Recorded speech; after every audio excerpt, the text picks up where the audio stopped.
Good morning. Today we're going to talk about the impact of all of this westward expansion on the people who were already there, the Native Americans. So we've been talking about how the Transcontinental Railroad made transportation faster and easier to get to the West, how it connected East and West, and really expanded westward movement of the white American settlers. Of course, you have these groups that were already in the Great Plains. Now, westward expansion and white settlement had been detrimental to American Indians for certainly a lot longer than it was on just the Great Plains. And we're not discounting those other areas. We just want to focus on the impact on the Plains Indians for right now. And so this is SOL US 2.4a. And we're talking about the impact on American Indians, particularly the Plains Indians. American Indians, as you might imagine, opposed all of this westward expansion into the plains and onto their land. And a number of tribes fought back against this encroachment by white settlers onto traditional Indian hunting lands. What we need to know is about 1875, gold was discovered in the Black Hills of South Dakota.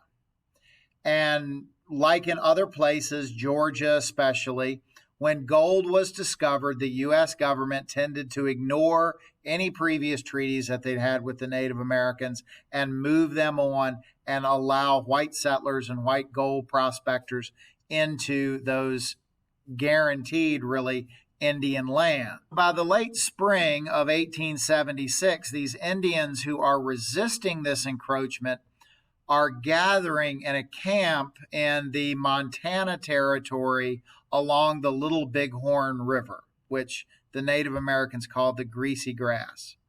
And this was in direct defiance of a U.S. War Department order to return to their reservations or risk being attacked. And the Lakota Sioux of that area were led by chiefly two people. And the one that you need to know right now is that of Sitting Bull. So when the people searching for gold are rushing onto Lakota land, the U.S. government, as we said, tries to push the Lakota onto a reservation in order to take their land. Sitting Bull, the Lakota spiritual leader, along with Crazy Horse, who was more of a war chief leader, refused to go. Sitting Bull, as a spiritual leader, was leading the Native Americans, the Lakota Sioux of the area, in the great sun dances. They prayed to the Great Spirit. He shared with them visions of white soldiers just falling. And this gave hope and inspiration to the various Native Americans of the area. And you can see here on a map the area that we're talking about. Here is the Montana Territory, South Dakota, where the Black Hills were, where the previous reservation was. And when the tribes were gathering and they refused to meet the deadline to go to the reservation, General George Armstrong Custer, as well as some other cavalry leaders, I was about to say Confederate leaders, some cavalry leaders moved out of Fort Lincoln here in North Dakota, and they confronted Lakota here in the Battle of the Little Bighorn River. But inspired by Sitting Bull's visions, the Lakota war chiefs set out for battle, and they scored a huge victory over those incoming federal troops. Okay, so that's why the Battle of Little Bighorn is very important. It was the last great victory for the Native Americans of the Plains. Okay, got to know that. It was the last great victory for the Plains Indians. Obviously, the U.S. government was furious and vowed revenge. Sitting Bull and the Lakota warriors, like we said, moved to their camp on the Little Bighorn River. They were joined by 3,000 more Indians, so this was anywhere in the number of 6,000 to 7,000 Native American troops. And into that mix comes this fellow, General George Armstrong Custer. Now, Custer had made a name for himself in the American Civil War, and particularly the Battle of Gettysburg. He was a Michigan Wolverine. He and his 500 men had stopped over 1,000 of Jeb Stuart's cavalry troops. In the Battle of Gettysburg in 1863, George Armstrong Custer takes 500 Michigan cavalry troops and charges them into the side of Jeb Stuart's much, much larger fort. And Jeb Stuart believed that this guy absolutely had to have hundreds and hundreds more troops in reserve, because no one would be crazy enough to charge 500 troops into his cavalry soldiers where they were outnumbered anywhere from 5 to 10 to 1. And so Jeb Stuart, the Confederate cavalry leader, actually retreats. And this was a major factor that led to the Union victory at Gettysburg. Well, this makes Custer famous. He's given command of even larger cavalry numbers.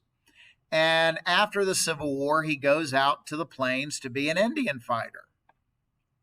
Well, this really works against him, because he takes that same tactic that he'd used in the Battle of Gettysburg, and of really just throwing caution to the wind. Charging cost him and all of his men their lives in the Battle of Little Bighorn.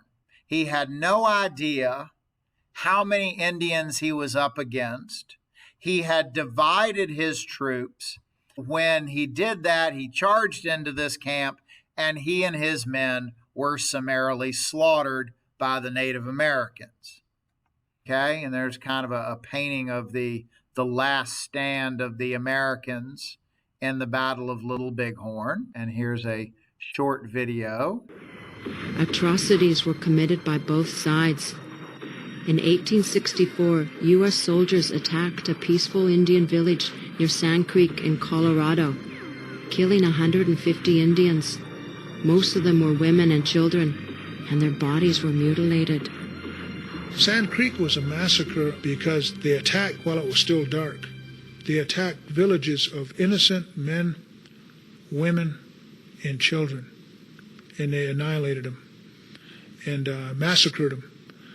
And then we all know that they cut scalps, they cut private parts off Indian men, women, and children and put them on their saddles like trophies.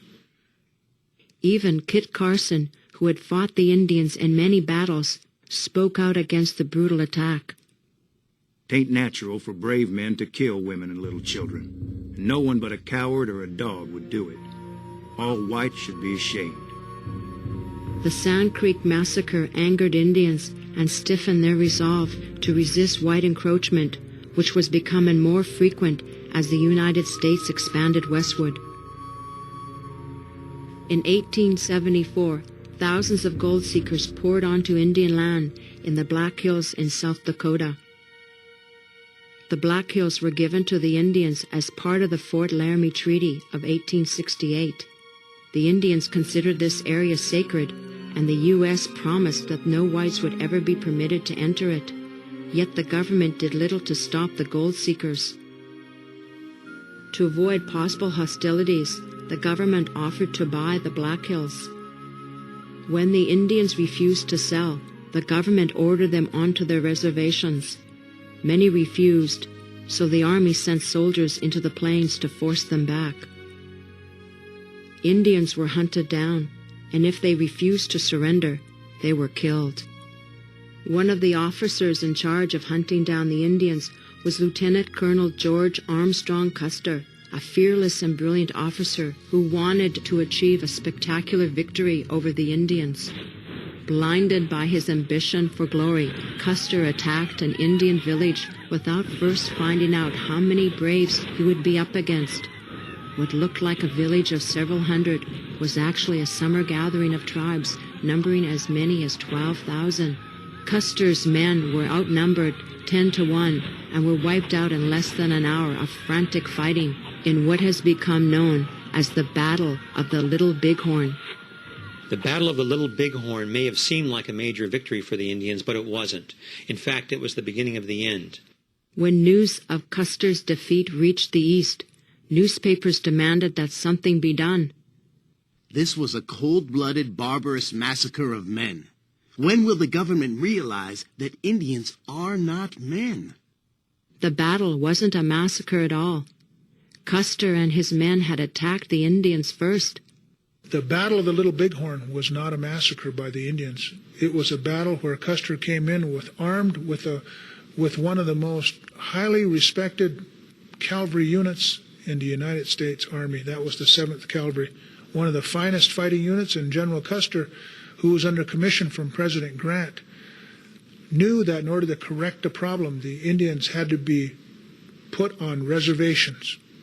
And so clearly he sent his best to defeat the Indians, and President Grant's best, which is the 7th Cavalry, were wiped out in a fair fight because he underestimated the strength of the Indians. And it's one of the few times that the Indian tribes united against the United States. One of the Indian leaders that day was Sitting Bull, a great Sioux chief.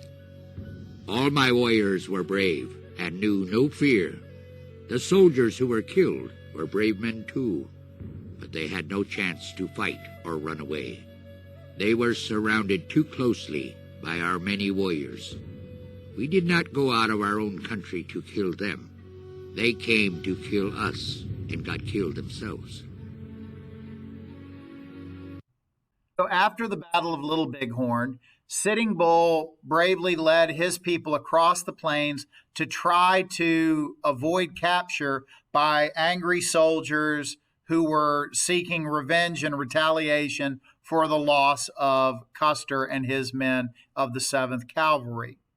Because there was little food by this point, the buffalo had largely been decimated. Sitting Bull, out of great love for his people, stopped running. He surrendered, and they did move to a reservation. And he lived quietly there for a number of years. In 1890, there was a confrontation between Sitting Bull and some of his people and some police officers on the reservation, and Sitting Bull was shot and killed by reservation police officers. And that is the end of his story.